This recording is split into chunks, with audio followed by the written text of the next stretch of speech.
앉기만 하면 어떤 일을 하는 거니? 종이를 찢습니다. 뭐든지 아니면 그냥 생각 없이 종이를 찢습니다. 하다 부모가 안 되겠다 생각해서 심리학자 상담가를 찾아갔어요.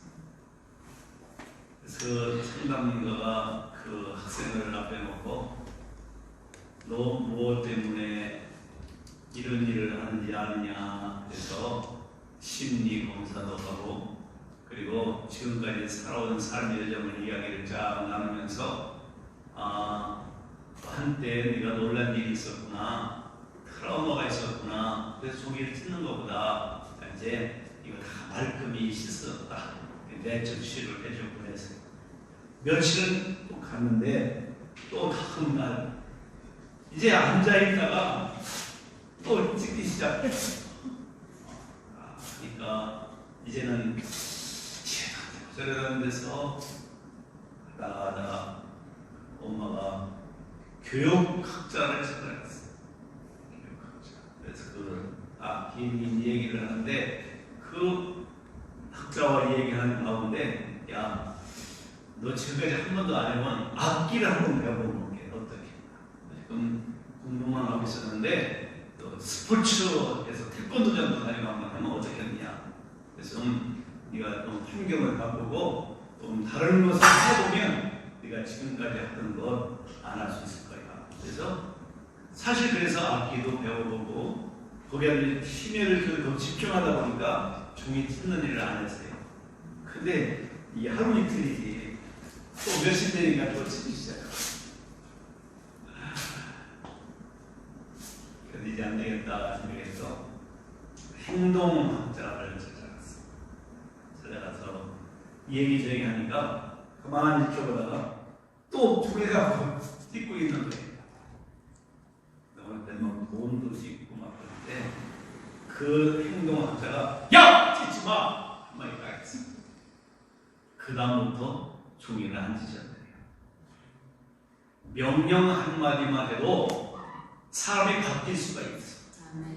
우리 아까 영상을 통해서 보면서 우리는 에덴 동산에서 아담과 하와 하나님께서 첫 번째 명령 선악을 알게 하는 나무를 다 먹지 말아라. 먹는 날은 반드시 죽으리라. 첫 번째 하나님의 사람에게 주시는 법, 명령이에요. 법은 항상 명령이에요. 들어가지 마시오. 잔대를 맞지 마시오. 근데 우리가 그러면 그럴수록 사람들은 해. 그죠? 우리가 명령 하나만 해도 종이를 습관처럼 찢던 학생이 종이를 안 찢는데 오늘 읽어드린 본문을 보면 사도 바울이 데살로니가 교회 성도를 향해서 세 가지 명령을 하고 있습니다. 항상 기뻐하라, 쉬지 말고 기도하라, 범사에 감사하라. 세 가지 명령이에요. 우리가 기뻐하고 사세요. 아멘. 기도하고 삽시다. 아멘. 감사하며 살아보세요. 그렇게 얘기하지 않고 기뻐하라, 기도해라, 감사하라. 왜 이렇게 이런 얘기를 했을까? 저 여러분에게 묻겠어요. 우리 기독교에 진정한 감사가 있다면 무엇일까? 진정한 복음적인 감사. 다음 주일은 추수감사주의. 추수감사주의니까 감사 설교나 보다 하는데 우리는 왜 이 감사는 같이 읽어봐요. 감사는 앞에 읽어보시죠. 감사는 명령이다. 듣기 좀 너무해, 그죠? 많이 명령을 듣고 사는 분들은 쉬울 거예요. 근데 감사는요.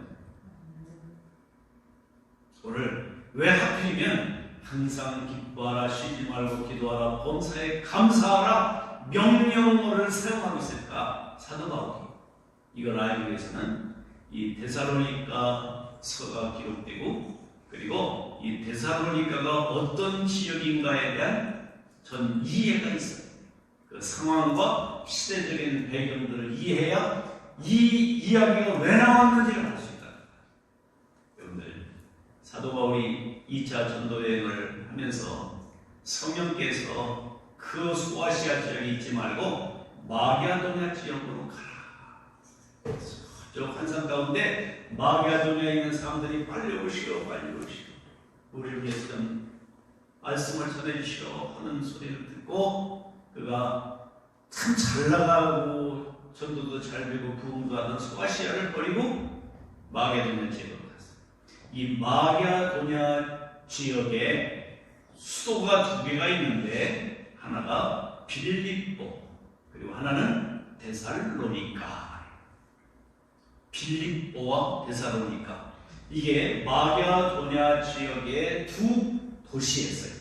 근데 이 빌립보는 여기 빌립이라고 하는 사람의 이름을 따서 바로 그 지역 도시를 만드는데 로마에서 이 마게도냐 지역의 첫 리틀 로마, 작은 로마 도시를 만들어서 바로 신도시를 세운 곳이 빌립보예요. 그리고 그 가운데 니디아라고 하는 자주장사도 있었고 그래서 사도 바울이 그들 만나서 교회를 세웠던 곳이 빌립보죠. 이게 빌립보서예요. 그리고 이제 그 당시에 마게도냐 지역의 수도라고 할 수 있는 이 데살로니가가 있었어요. 그 당시는 힘과 크기를 중요시했던 그 지역이에요. 어느 나라든지 마찬가지예요. 힘, 크기. 그 상징 심볼인 바로 그런 의미를 가지고 종교 2가지의 종교가 있었는데 첫 번째 종교가 뭐냐면 오늘 그 가운데 있었던 종교가 첫째는 디오니소스 이라고 하는 그런 종교였어요. 이건 뭐냐면 힘과 크기를 잘 삼았기 때문에 이 종교는 어떤 종교니 여러분들 제주도 가면 하루방을 보시죠. 하루방은 할아버지를 얘기하고 있는 게 아니라 남자 성기를 보여주고 있는 거예요. 바로 그와 같은 것 때문에 그걸 신봉하는 신이에요. 신. 바로 이 데살로니가에도 그 신이 있었어요. 남자 성기의 그 모양을 가지고 있는 심볼을 섬기는 신이 있었어요.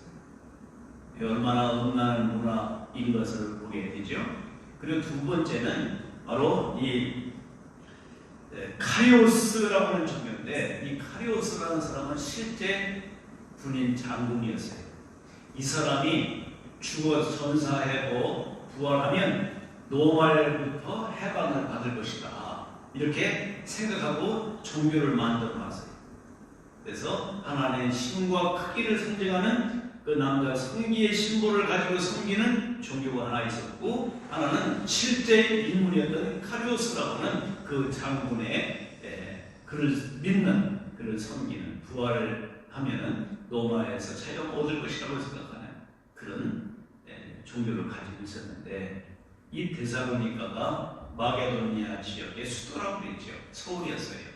근데 그 나라가 이제 리틀 로마인 빌립보가 도시가 되는 것을 보면서 함락을 당했으니까 안 되겠다. 우리가 좀 살 수 있는 방법이 있겠다. 여호수아서를 통해서 기부와 사람들이 백기 들고 투항하듯이 데살로니가 사람들이 그 도시의 사람들이 로마에 스스로 백기 투항을 해서 자유함을 얻으려고 했습니다.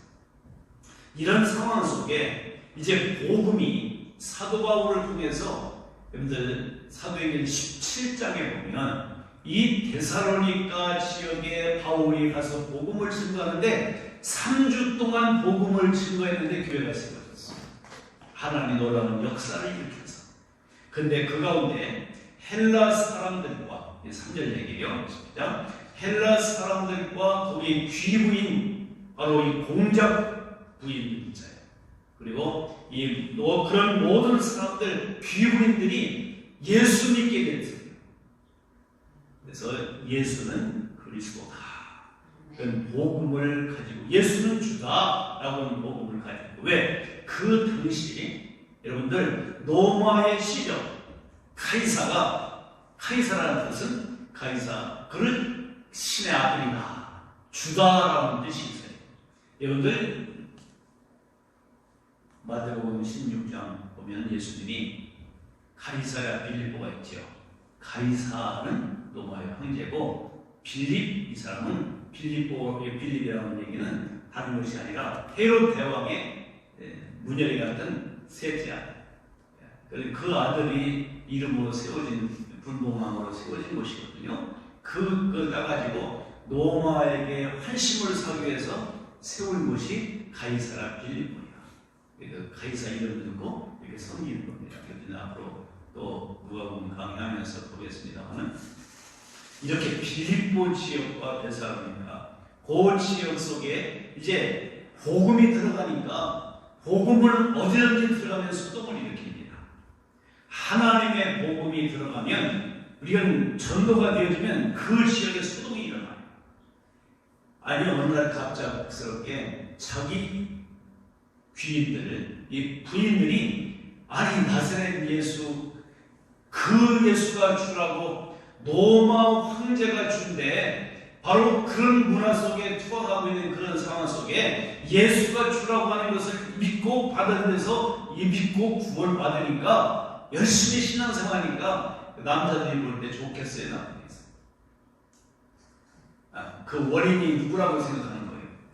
저 바울을 주지만 예수 믿는 사람들이다. 그래서 그때부터 박해가 시작돼서 사도 바울이 3주 동안 데살로니가 교회의 회당의 복음을 증거하면서 많은 믿는 사람이 있고, 헬라의 사람들 그리고 귀부인들이 막 예수 믿고 막 하니까 불안을 느껴가지고 저거 놨다가는 망하겠다 생각해가지고 박해가 시작됐어요. 그래서 사도 바울이 3주 복음을 전하고 교회는 세워졌지만 쫓겨나다시피 해서 아테네, 그리스의 수도, 헬라의 수도인 아테네로 내려오죠. 쫓겨오는 거예요. 여기에 와가지고 바로 이젠 하나 알지 못하는 신까지 섬기는 그런 완전히 다 종교화 되어 있는 범신론적인 그런 지역에 와서 복음을 증거하는데, 그 가운데 사랑하는 믿음의 아들 디모데를 보냅니다. 지금 데살로니가 남쪽에 왔는데, 이렇게 밀려왔는데 박해가 심해서 성도들이 피신하라고 해서 피신해 왔어요. 작전상. 근데 그 아들 디모데를 보냈단 말이에요.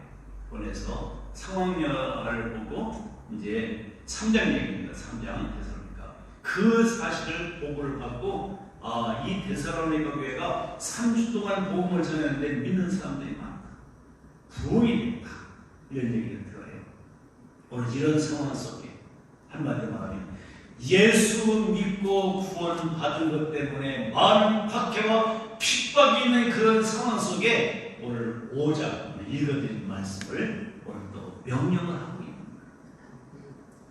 우리는 예수 믿고 구원 받았는데 잘 돼야 될 텐데, 평안해야 될 텐데, 그리고 우리 모두는 안전해야 될 텐데, 이게 박해가 있고 어려움이 있어. 이런 상황 속에 사도 바울은 데살로니가 교회 성도들에게 항상 기뻐하라, 쉬지 말고 기도하라, 범사에 감사하라, 이 명령을 했다는 말이죠. 오늘 통해서 세 가지 명령 가운데 특별히 우리는 범사에 감사. 범사라는 것은 시간과 장소와 어떤 관계들을 말해요. 그러니까 어떤 장소에서도, 어떤 시간 속에서도, 어떤 사람 앞에서도 감사할 수 있다. 어떤 일을 만나도, 기쁜 일, 슬픈 일, 답답한 일, 괴로운 일, 고통스러운 일, 아픈 일을 당해도 뭐하라? 감사하라. 오늘 이 말씀들을 하고 있다는 것을 보게 되죠. 오늘 이 세상 사람들은 감사를 충족이 세 가지가 이루어질 때 감사를 해요. 첫째는요, 세상 사람들의 감사는 조건과 환경적인 감사를 해요. 내가 아팠는데 고침을 받았어. 그럼 감사하죠. 다 찢어지게 가난했는데 돈을 어떻게 해서 벌었어. 그럼 감사하죠. 가난했던 사람이 부유해지고 망했던 사람들이 성공하고 아팠던 사람들이 치유되면 당연히 그래도 감사하다 그래요. 환경과 조건이 변화되면 감사할 수 있어요. 근데 그 진정한 감사가 못 돼. 좀 환경이 좀 나빠지면 또 감사가 되어 사라져요. 좋을 때는 시기거리는데 좀만 어려우면 또 낙심해. 이거는 진정한 범사 감사를 할 수가 없어요. 두 번째는 이 의지적인 감사가 있어요. 힘들고 어려울 때 감사하면 감사하면 좋은 일이 있을 거고 그냥 웃다가 보면 웃을 일이 생길 것이다. 의지적.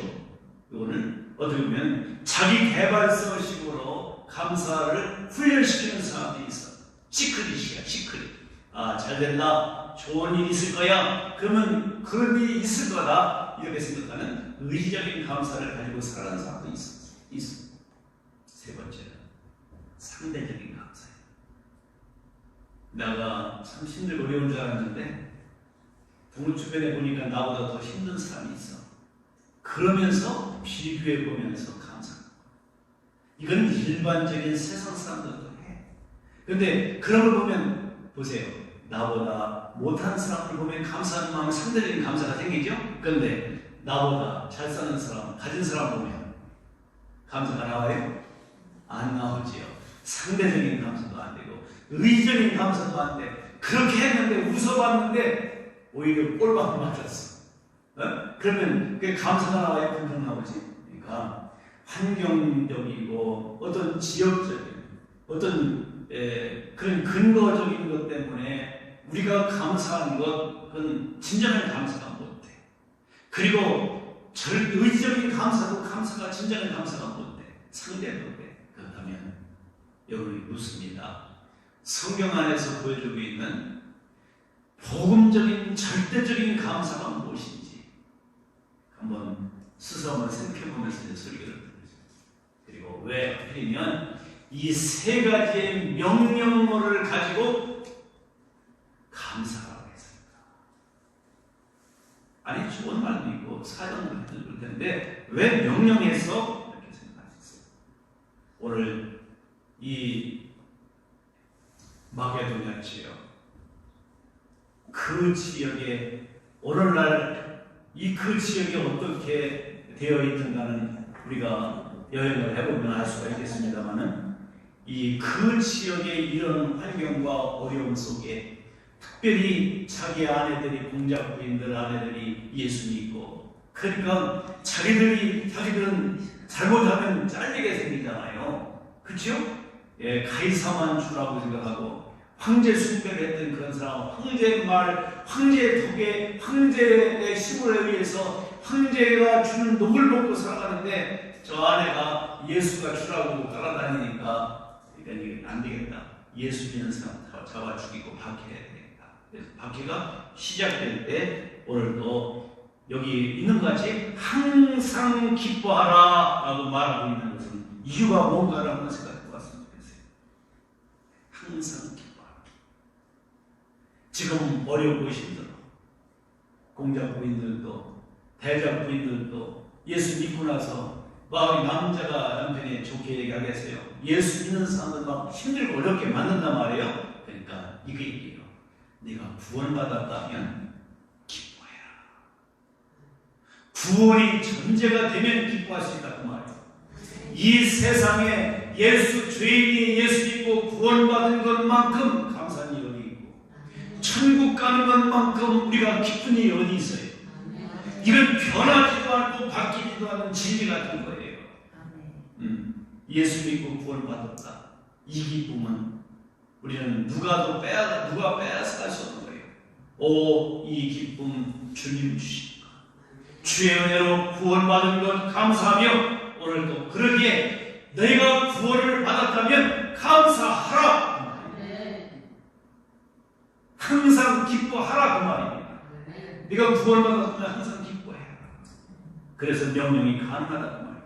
구원받은 자는 세상이 어렵고 힘들고 경제적인 거 이런 거 다 한다 할지라도 기뻐할 수가 있어요. 왜? 천국의 소망을 가지고 살아갑니다. 여러분들 죽음 앞에서도 미소를 지을 수 있는 인생.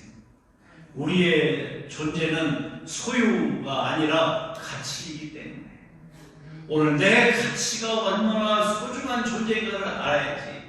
물질은 있다가도 오늘 이런 의미를 우리가 보면서 첫째, 항상 기뻐하라는 것은 구원받았기 때문에 기뻐하라. 여러분 시편 35편 9절에 보니까 다윗의 기쁨이 있어요. 이렇게 생각하세요. 내 영혼이 여호와를 즐거워하며 그의 구원을 기뻐하리로다. 다윗도 기름 부음 받고 장의라는 사람에게 사울에게 쫓겨당할 때 생각해보세요. 위기 때마다 성경 보면 장인한테 아주 혹독하게 당했던 사람들이 몇 명 있어요. 야곱도 그렇고 사울도 그렇고 이런 사람들을 보면서 그런 상황 속에서 하나님이 지켜주시고 보호하시는데 내가 기뻐하고 즐거워하는 것은 하나님이 나를 구원해 주셨기 때문에 기뻐한다. 이게 바울의 기쁨, 다윗의 기쁨이었어요. 그 다음에 바울도 예수 만나고 나서 박해당하고 어려움을 당해.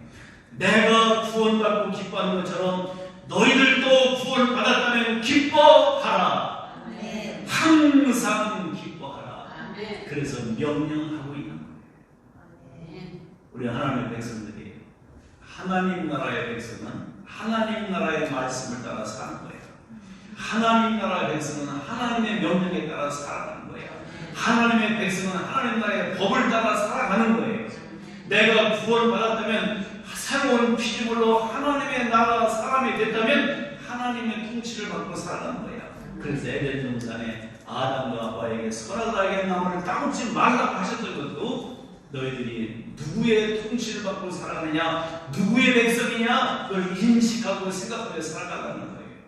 오늘 주님의 명령을 순종해야 하나님 나라의 백성인 것을 믿으면 하면 그러게 항상 기뻐하라 명령하고 있다 그 말입니다. 구원받은 자는 뭐한다? 기뻐할 수밖에 없다. 누가복음 10장 20절에 보니까 70명의 제자들을 예수님이 둘씩 전도하라고 보냈어요. 전도하라고 보내서 능력을 주시고 귀신을 쫓아내서 능력 주시고 병든 자를 고치는 권세도 주시고 그걸 보내셨는데 진짜 나가서 귀신을 막 쫓아내고 축사하는 일이 일어났어요. 그러니까 얼마나 기뻤던지 예수님 우리들이 귀신 쫓아내고 왔습니다. 병든 사람 고치고 왔습니다. 너무 막 으쌰으쌰하고 좋아하고 기뻐해. 그러니까 주님이 나도 다 알고 있다. 하늘에서 사탄이 별처럼 떨어지는 거, 별똥 떨어질 때 툭툭 떨어지는 걸 내가 봤다. 그러나 너희들이 기뻐할 것은 너희 이름이 하늘에 기록된 것을 기뻐해라. 구원받은 것을 기뻐해라. 내가 구원받았다면 기뻐할 수 있다. 어떻게? 항상 기뻐할 수 있는 거예요. 기쁜 일이 있으나 슬픈 일이 있으나 아프나 괴로우나 답답하나 실패했으나 성공하나 어떤 본사에 합력하여 늘 모든 것을 항상 기뻐할 수 있다. 두 번째, 뭐하라고 명령하고 있어요? 쉬지 말고. 근데 쉬지 않고 기도하기 쉬워요.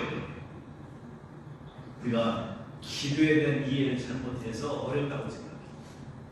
쉬지 말고 기도하니까 아무것도 밥도 먹지 말고 아무 운전하지도 말고 그냥 앉아가지고 맨날 제발 그렇게 하라는 말이 아니에요.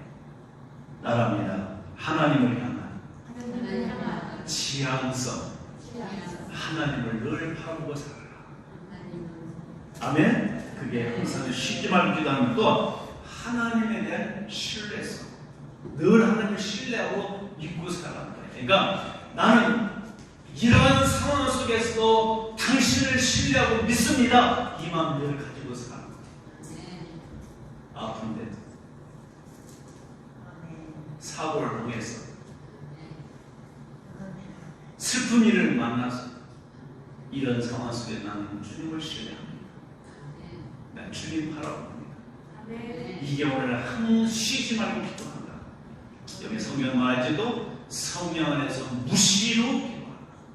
여러분들 로마서 8장에 보면 우리는 빌바라지 못해 뭐가 옳은 건지 기도가 잘 안 돼. 근데 성령이 우리를 위해서 탄식하면서 간구해 주신대요.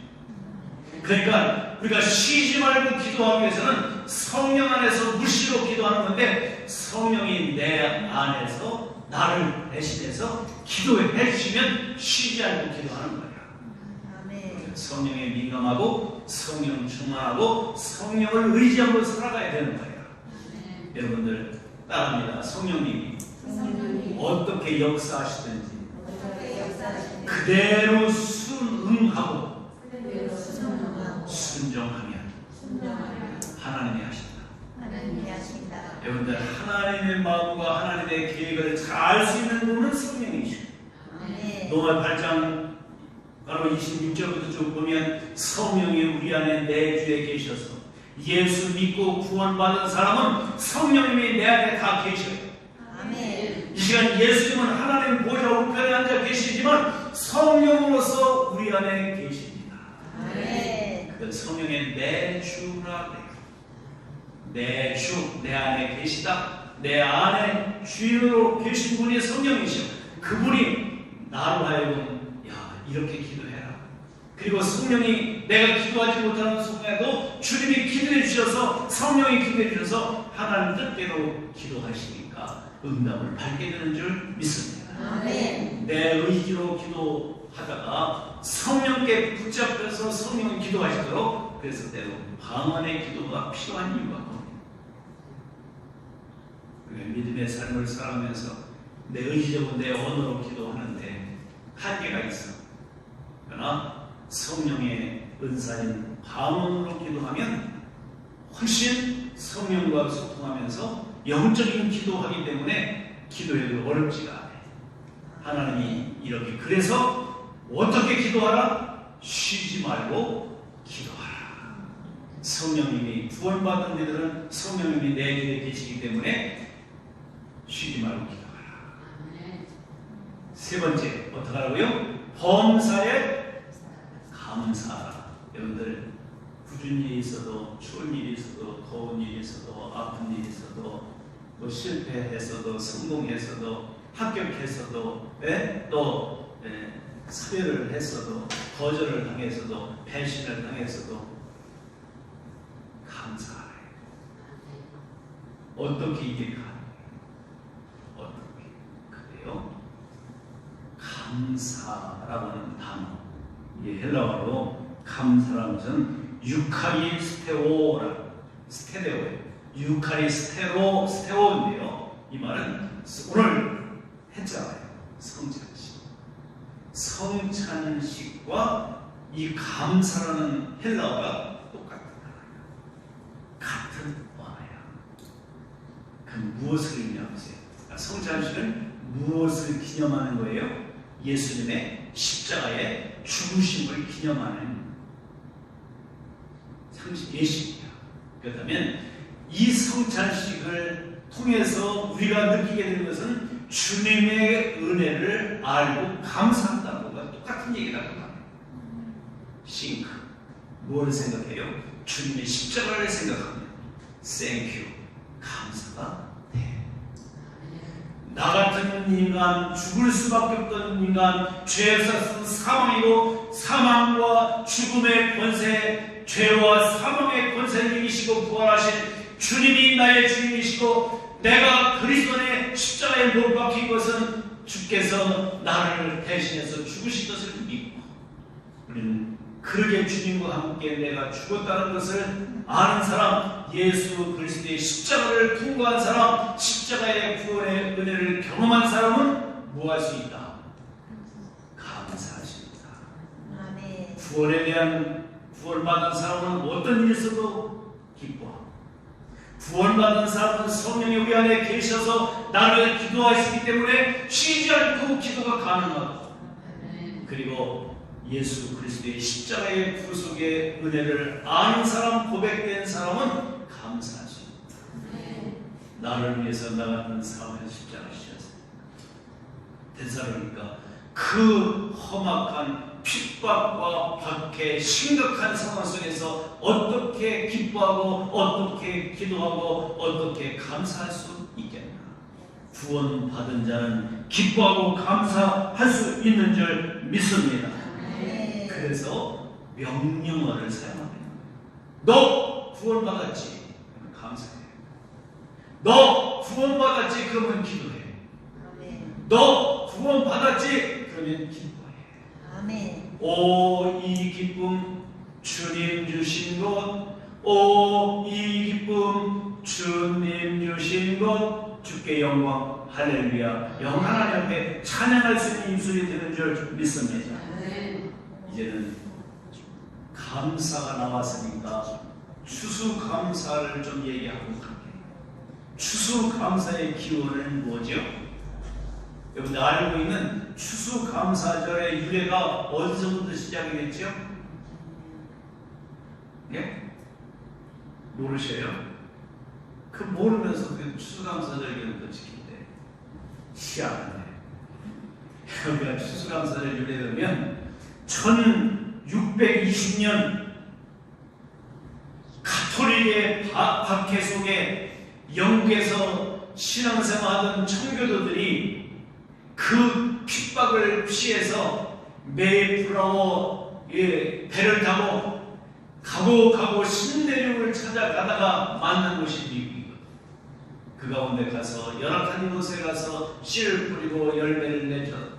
그리고 그 가운데 풍년이 아니라 어려운 가운데 흉년 가운데서 열매를 주신 것 감사해서 감사의 예배를 드리게 된 것이 여러분 추수감사절이다. 맞다 틀리다.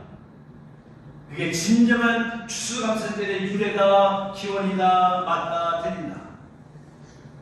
틀려요. 그것도 계획가 되긴 됐어.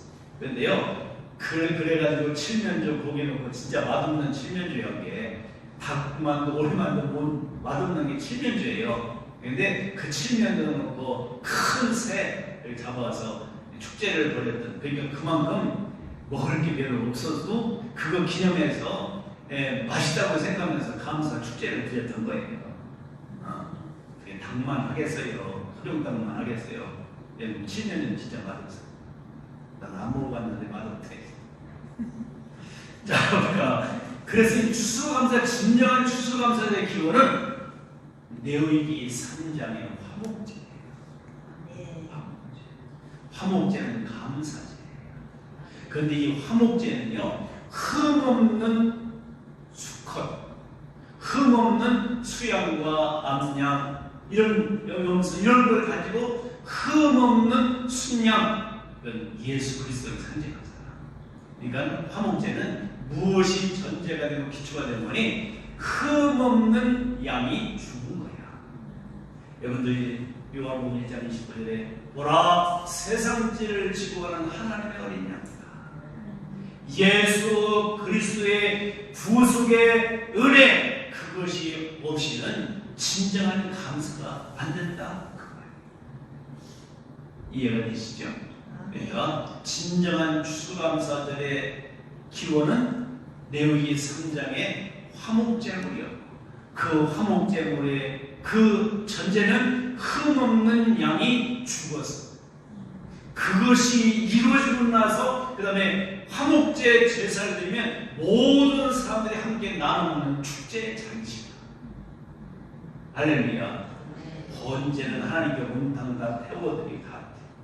그리고 이제 소제는 가로 이렇게 기념해서 이렇게 드리고, 속제제, 속번제 드리지만 화목제는 하나님 몫을 흔들어서 드리고, 그리고 태워서 드리고, 나머지는 다 성도들이 제사 드린 사람이 나눠 먹는 잔치가.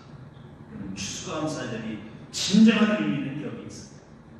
2022년도 추수감사절이라 하나님께서 베푸신 그 은혜 감사하고, 하나님께 우리의 믿음의 표현, 감사의 물질의 표현을 하지만 우리는 한 가지 더 해. 지금 우크라이나에 전쟁이 일어났어요. 그래서 그 어린아이들에게 우리의 마음을 좀 담아주기 위해서 제가 아침에 유치원 엄마들, 애들 엄마들, 유치원 애들 그런데 애들은요, 나 그거 하고 싶었는데, 애들 그런데 엄마는 생각해보고, 애들은 하고 싶은데 엄마들은 알았어요, 생각해볼게 이러고 가. 애들은 하고 싶어서 엄마 그거 하자 막 그러는데, 여러분들 이게 작은 상자지만 이것을 받는 자의 기쁨은 이루 말할 수 없어요.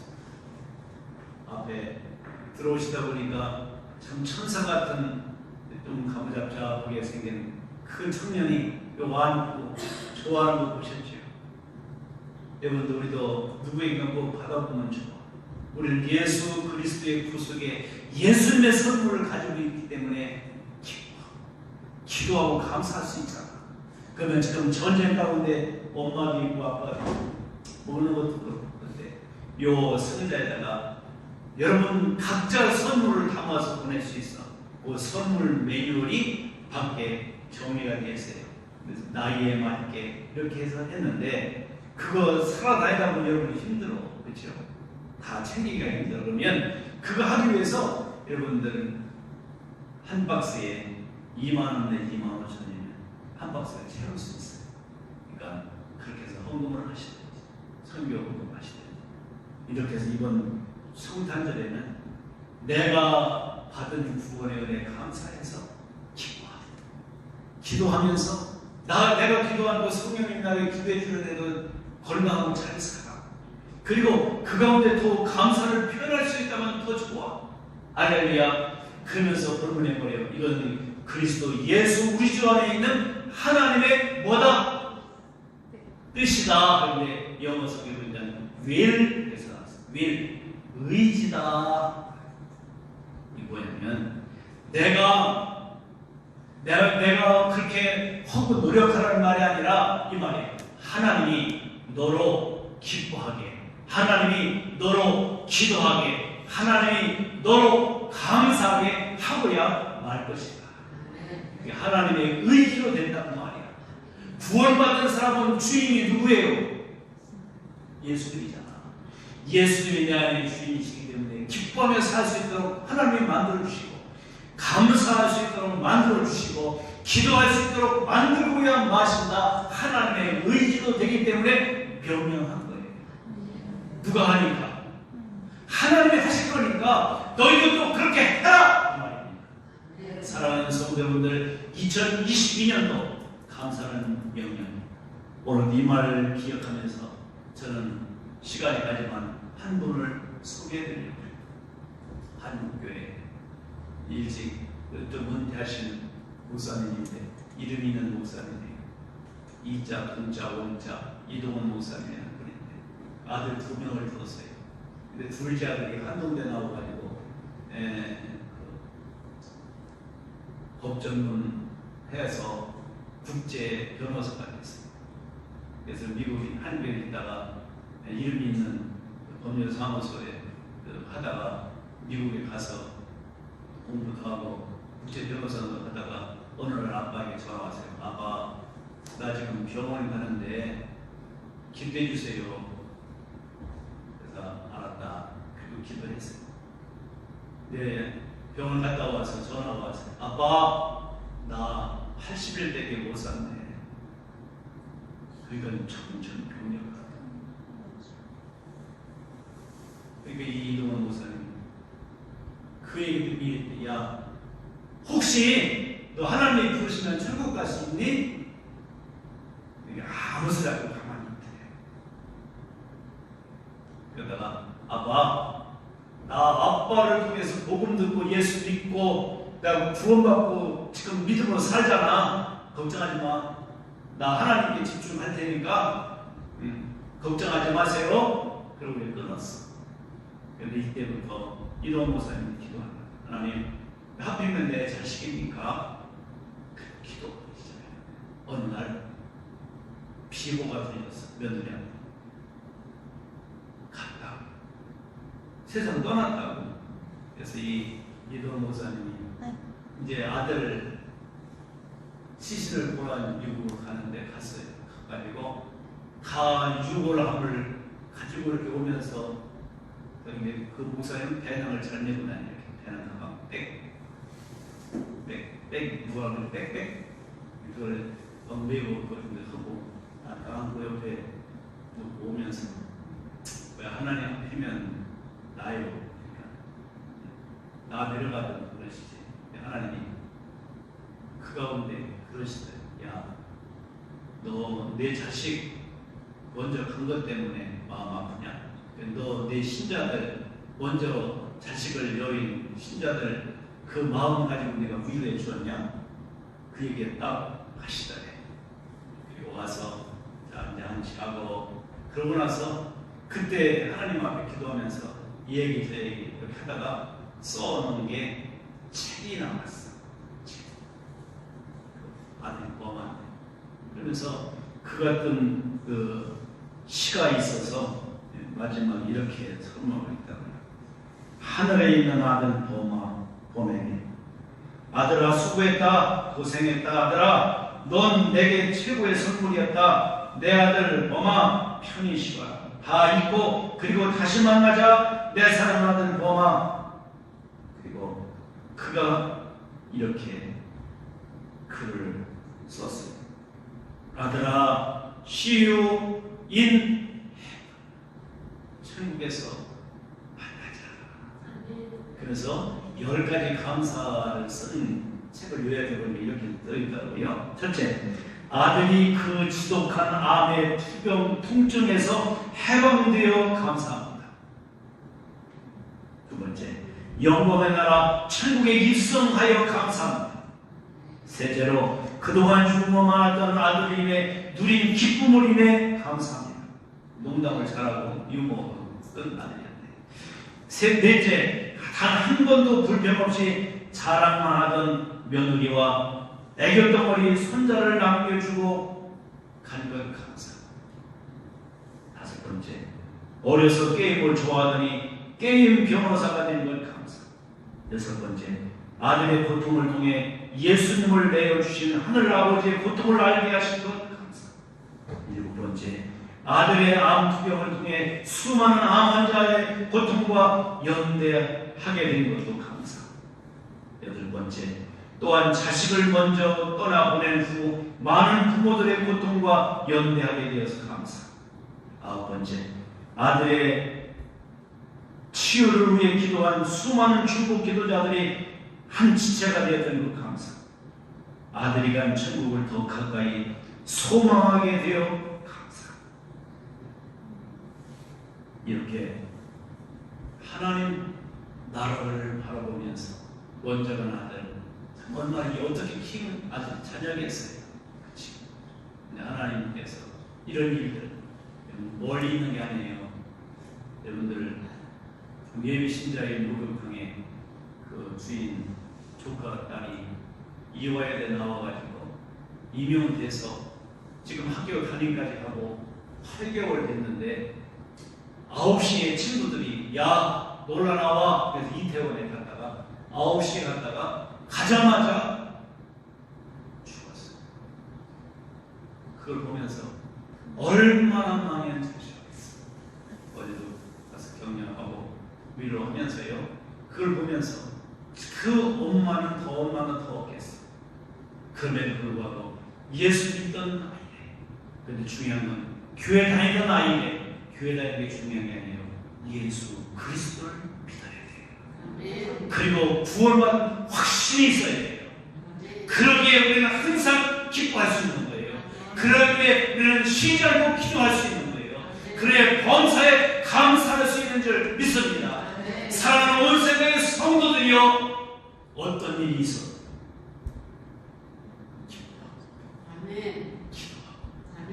감사 속에 주님 나라 함께 입성하는 그날 할렐루야 마라나타 주 예수 어서 오시옵소서. 이렇게 천국 인생으로 살아가는 저와 여러분 모두이기를 축복합니다.